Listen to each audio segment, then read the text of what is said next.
सब भाइयों ने भी मुझे बहुत प्यार दिया कि नहीं हमें करना चाहिए और हम कर रहे हैं।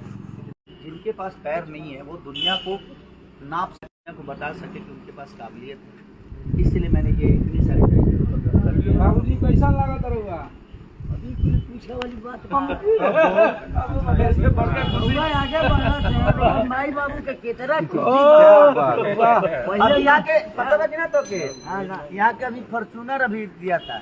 अच्छा अखिलेश बाबा आज 2 वादा निभाने वाले हैं भैया। आज अखिलेश बाबा को फॉर्च्यूनर मिलेगा, कैसा लग रहा है? बहुत अच्छा लग रहा है। हो रहा है और ये साइकिल भी हमारे भाइयों को मिल रहा है जिन्होंने सिर्फ अपने घर से लेकर मार्केट तक ही अपने लाठी अब काम ढूंढ लिया। तू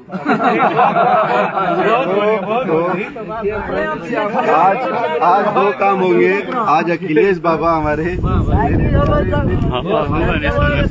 जवाब